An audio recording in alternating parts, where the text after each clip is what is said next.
4. We are following breaking news. First at 4, the new details. We have just learned about a small plane crash in Corfu. Plus, a tweet that lit up social media in the middle of the night. President Donald Trump shares he and First Lady Melania tested positive for coronavirus. We will have live team coverage and reaction from state and local leaders. And what happens next? We sit down with a political analyst to talk about the challenges this could pose for the future of his campaign, with only a month left until Election Day. And health risk. Why doctors say President Trump's age and weight might cause COVID complications.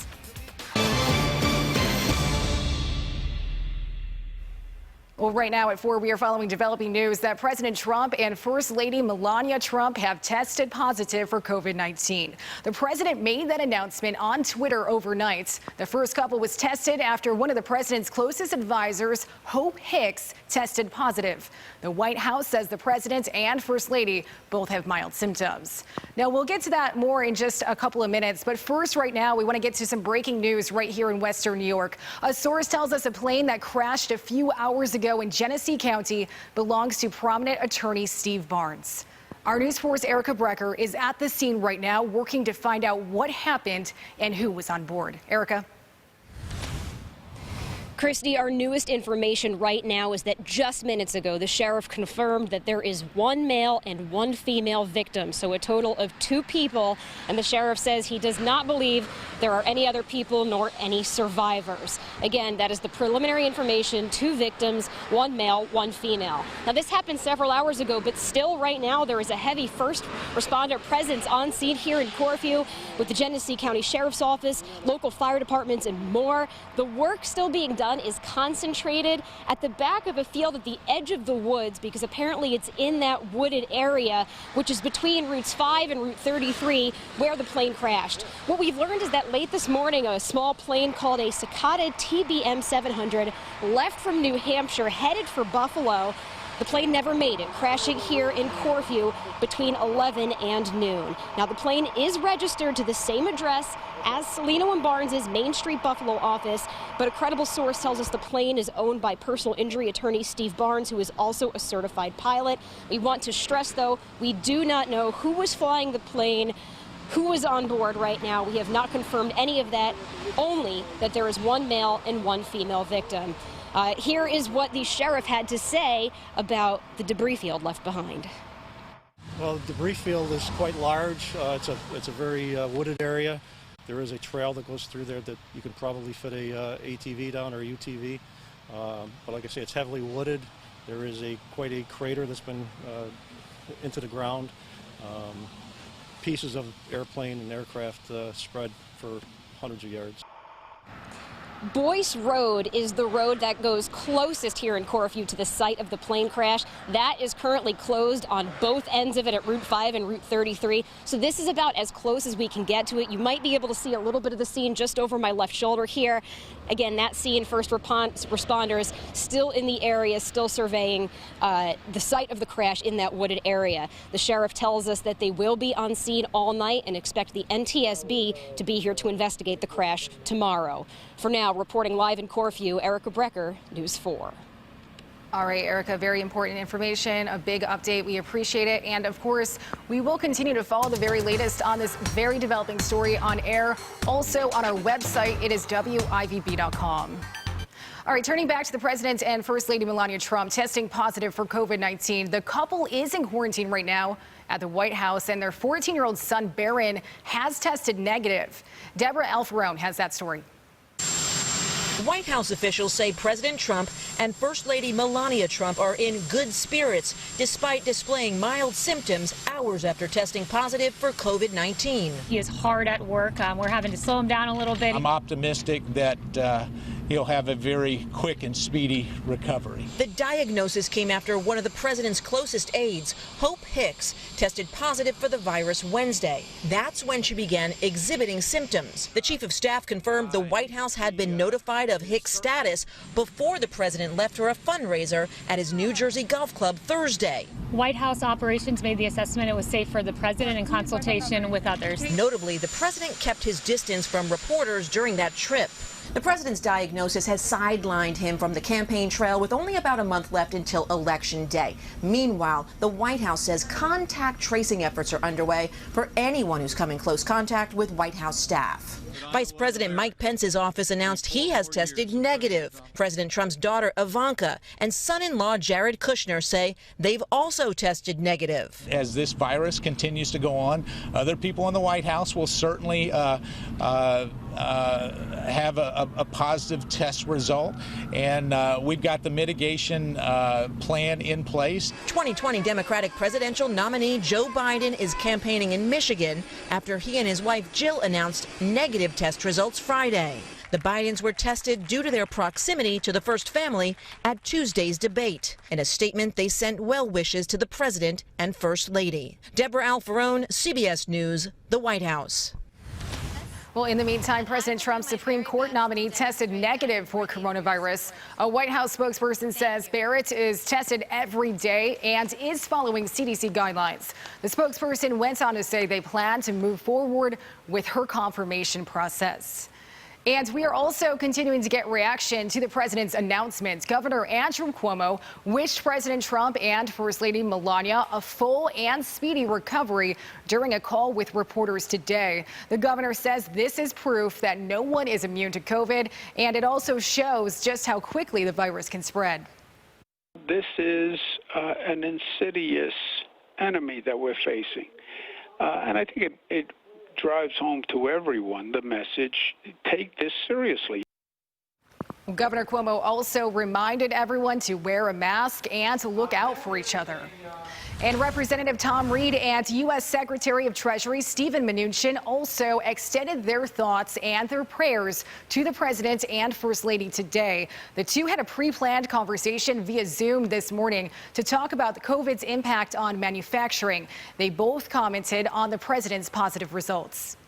I just wanted to first start by just taking a moment to recognize the news of the day and extend to you and to the entire Trump administration, to the president and to Melania, our thoughts and prayers, given the diagnosis being COVID-19 positive, that I know he's going to and she's going to get through this virus in a strong and sound fashion. Mnuchin tested negative today, and he says he will speak to the president later today as well. Well, the stunning news raises uncertainty now about the presidential race. Our News 4's George Ricker got some analysis from both sides of the political aisle. Well, it is now 32 days before Election Day, and this brings up a lot of questions about how this will affect the final 4 weeks of the campaign. Now, regardless of whether or not the president develops severe symptoms or not, it may delay or eliminate plans for another debate. I spoke with a political analyst with Democratic convictions and one with Republican convictions, and both agree that President Trump would have more to lose than Joe Biden if there were no more debates. I think that hurts Trump more because historically incumbent presidents tend to have their worst debates on the first one, and they get stronger as the debates go on. So if there are no more debates, let's say there are no more, I think Biden benefits from that. I think right now he's sort of in the driver's seat. It's by no means over. This race, 4.5 weeks is a long time. And by the way, George, if there is another debate, it may be where the candidates are literally not only in different rooms, they may be in different cities. We will also get some constitutional perspective about all this from a UB law professor coming up at 5. George Rickert, News 4. Well, according to CDC risk factors, President Trump is at an increased risk for severe complications from COVID-19. The CDC says 8 out of 10 COVID-19 related deaths in the U.S. have been among adults age 65 and older, and the president is 74 years old. The White House physician said in June that the president remains healthy. His most recent physical exam showed he is 6'3" and he weighs 244 pounds. That's a body mass index of more than 30, which is considered obese. A doctor for Kaleida Health says he is not surprised the president tested positive because of his age and also because of the number of rallies he's held all across the country. It's being close to other people without face covering. So, the bigger the crowd that you're in, the more yelling that people are doing, singing, all of these things that may project particles from your throat and the back of your nose down into your throat out into the environment are the things that really correlate with getting an infection. Well, doctors say gender may also put the president at a higher risk. Some studies show men are more likely to die from COVID-19 than women. And of course, stay with News 4 on air and also online at WIVB.com for the very latest developments out of the White House today. You can also download our News 4 app.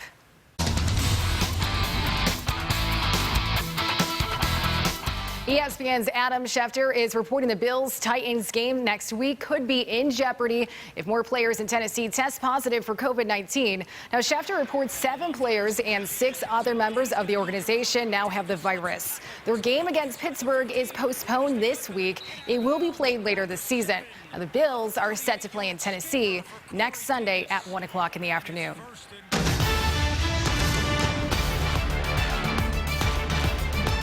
And we're following more breaking news just into our newsroom this afternoon. New York Attorney General Letitia James is announcing criminal charges will not be filed in the death of India Cummings.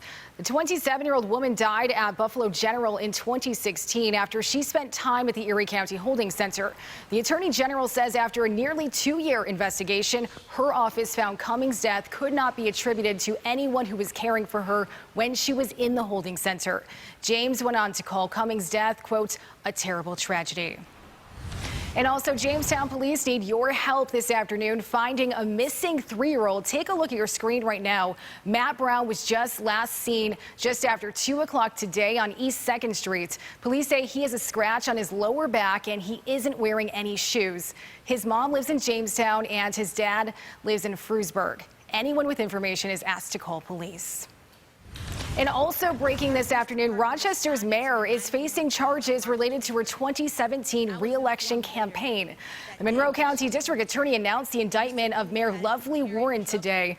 The DA offered little details, but says the investigation is focused on the raising of hundreds of thousands of dollars between November 2013 and November 2017. Warren is charged with scheme to defraud and violation of election law. She faces up to 4 years in prison if convicted. Well, coming up next on News 4, local leaders who tested positive for COVID-19 share with us how the virus impacts people in power. Plus, for the fans, Heather Prusak and I will get you up to speed on the big 4 talking points for the Bills this week.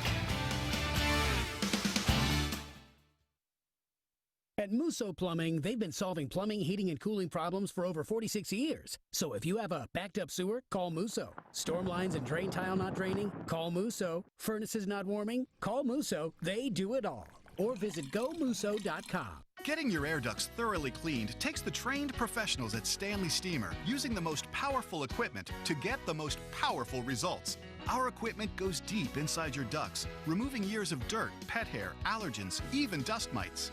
Unlike other air duct cleaning companies, Stanley Steamer cleans your entire system. Just look at how much dirt can be removed. Call today for a free inspection and save $50 on a cleaning. Stanley Steamer gets your home cleaner. Hi, Susan. Well, things sure have changed since we talked last Medicare season. Not the red shirt treatment, thankfully. Right. And we've got some exciting benefit enhancements to share with you. Well, I know you'll make it easy to understand. You always do. And we'll do it however you're comfortable. Phone, online video conference, or even in person. You think you can also give me your famous banana bread recipe? Of course. That's part of the red shirt treatment. Thank you.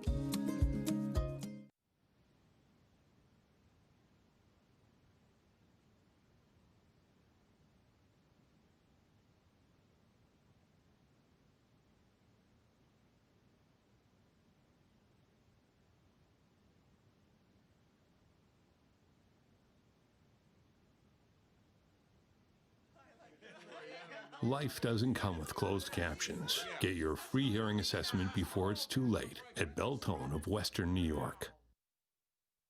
Pumpkinville is fall family fun. Enjoy Pumpkinville's new Happy Horse Carousel and Birds and Bees exhibit.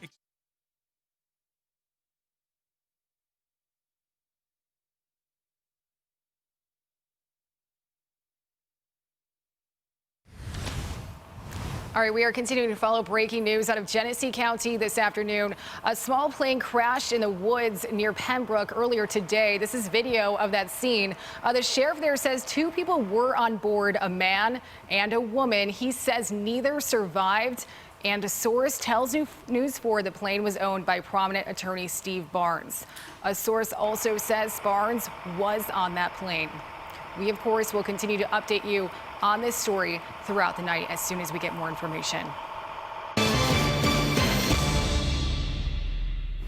Well, local leaders continue to send their well wishes to President Trump and First Lady Melania after they tested positive for COVID-19. Buffalo Mayor Byron Brown tweeted, "No one is immune to COVID-19. We must remain vigilant, continue to wear masks, wash our hands, and practice safe physical distancing to protect ourselves and our community." He also wished the president and the First Lady a complete recovery. Erie County Executive Mark Poloncarz also wished the president and First Lady a speedy recovery on Twitter. He says this is another example of how the virus can strike anyone and also that no one is immune. And other local leaders who have tested positive for COVID-19 in the past are also keeping the president and the First Lady in their thoughts. News 4's Marlene Tuscas spoke with them about the virus and how it can impact people in power.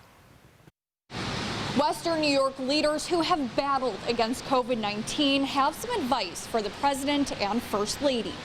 Take care of yourself. Buffalo Common Council President Darius Pridgen tested positive for coronavirus back in March. He says while he was able to mostly work through it, there were some days worse than others that he realized he had to take a step back and care for himself. Pridgen says during a very partisan time, he's hoping people will put politics aside right now in this fight against COVID-19. At this point, I think that people have to separate politics from human life. I don't have any concerns about the election and the coronavirus. I think that most people have made their decision of who they're going to vote for. Pridgen went on to say this should be a wake-up call for everyone to take precautions and be safe in order to prevent further spread of COVID-19. Coming up on News 4 at 5, we have an update on how one local leader is doing nearly 7 months after he tested positive for COVID-19. In Buffalo, Marlene Tuscas, News 4. Now your forewarned weather forecast, certified Buffalo's most accurate. All right, let's take a live look over downtown Buffalo on your Friday afternoon. It is gloomy out there right now. We also saw some rain just a little while ago in some areas as well. Let's check in our chief meteorologist, Todd Santos, for a first look at this. And Todd, it just kind of seems like one of those days where it's kind of a little bit of everything we've seen. It really has been, and I think a lot of folks are now getting kind of rain fatigue. I don't blame you.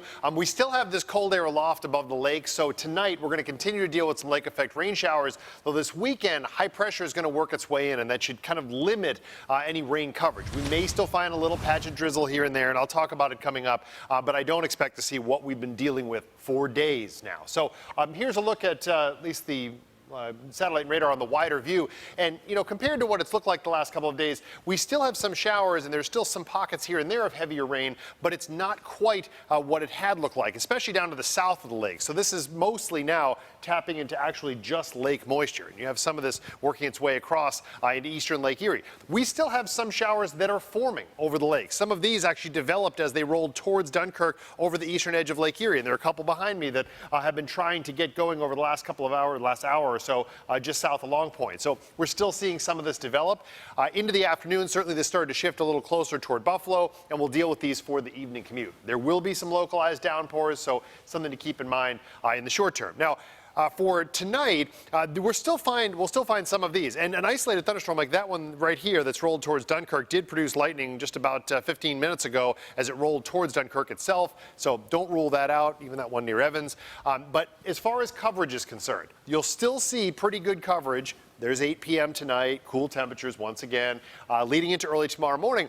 Once you get to about 7, 8 in the morning, this backs off to a little patch of light drizzle here and there. Now, any additional lake effect for Saturday is going to have to fight that area of high pressure. And I do think there will be room for a few little areas of spotty drizzle in the hills, but it's going to be more than anything lake cloudiness. So outside of those clouds, you'll actually see some bright sunshine at times. You may see a few dark clouds here and there. I don't think they'll all produce rain. I do think there may be another narrow window Saturday evening evening, especially up into Buffalo, but that's really going to be our next chance. So, at sunrise, you may find a sprinkle in Buffalo. Beyond that, it's in the hills, and the rest of Saturday night and Sunday mostly quiet until you get to Sunday evening. This is as far as this model goes. You see these showers hanging out to the west. Sunday night into Monday, those showers roll in. And I do think we'll see milder temperatures for Sunday as well. So additional rainfall amounts.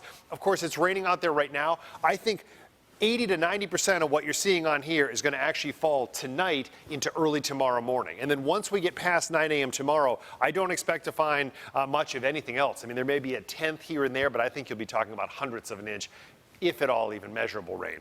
There's a look at temperatures right now. We certainly have a lot of cool areas. We've been dealing with the clouds, dealing with the showers today. I mean, 49 right now in Springville with breeze mostly out of the west. There's a little bit of northwest closer toward Lake Ontario. So there's a look at another cool night, coolest in the southern valleys. That rain coverage in general, and especially the heavier downpours, really should fade out leading into dawn. Tomorrow, daytime highs limited to the 50s. Yes, it's going to be cool, not quite as breezy, and a few little patches of very light drizzle, but I don't expect to find much else. Quiet Sunday until we get to Sunday evening, and much of this rain chance actually is Sunday night into early Monday morning. The rest of Monday, I think, will be clearing out. Wednesday looks windy with more rain. To the middle of next week, I do think we'll warm back up just after the 7-day. Christy?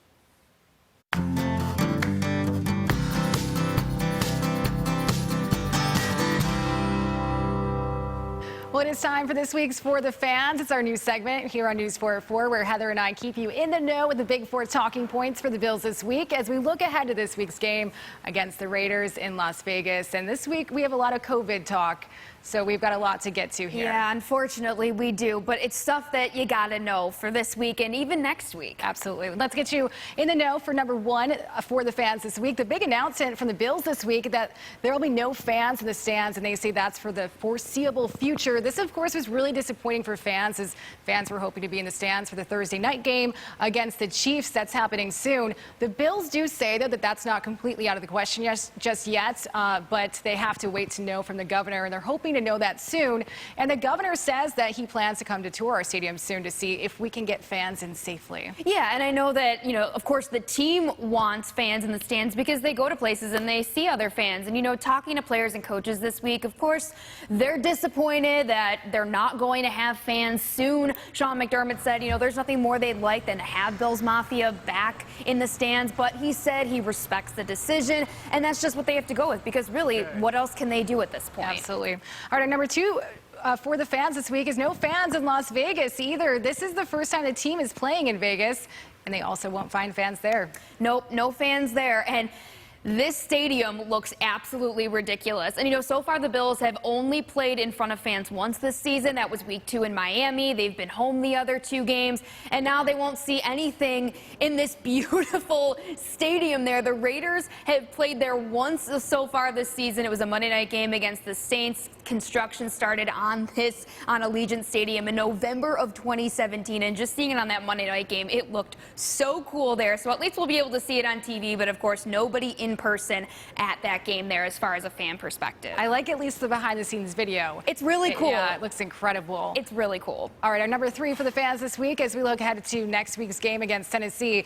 That is now questionable, of course, as the Titans continue to see issues with positive COVID tests on their team and their staff. Yeah, we already have to talk about week 5 because 2 more Titans players have tested positive for COVID-19. So they're now up to 13 positive cases between players and team personnel members. 7 of those cases were among players. They were supposed to play the Steelers this week, but the league postponed that game. Now they'll play it later in the month on October 25th. But obviously, Christy, this is a real concern for the Bills because they're scheduled to play the Titans in Tennessee next week, and I wouldn't be surprised if that game gets moved as well unless we see a decline in these positive cases with the Titans there. The league is all about team safety right now, so that's exactly why they postponed their Steelers game, and we'll have to monitor and see what happens with the Bills game next week. Something we'll be keeping a close eye on. Our number 4 for the fans this week. Hey, we all know the team is now 3-0, and that means there's a possibility of looking at going 4-0 this week. Heather, this has not happened for a really, really long time. Yeah, it's been over a decade. It's been 12 years since the Bills started 4-0 in 2008. That was the last time they started the season this way. And, this would be huge since Their schedule doesn't get any easier for the Bills. They've still got the defending Super Bowl champs in a couple weeks. Seattle's on the schedule. Of course, they play the Patriots twice, the 49ers, the runner-ups from last year. They're dealing with a lot of injuries, but still, if any of those guys get healthy, that game's going to be tough. But, oh, by the way, the Bills are still in sole possession of first place in the division at 3-0, while the Patriots are 2-1. So, of course, to rack up any and all wins on the season, that would be huge for them to get yet another one this week against the Raiders. And, of course, we've got a lot more to say about this matchup coming up on Buffalo Kickoff Live this Sunday. Everything you need to know about the Bills and Raiders game. We kick things off at 11 over on the CW, then switch back over here to Channel 4 at 11:30. Can't wait, Christy. All right, looking forward to it, Heather. Thank you. Coming up next on News 4, a new place to play. We'll take you to the new Lego store at the Walton Galleria, and we'll share some of the deals that you can get your hands on this weekend.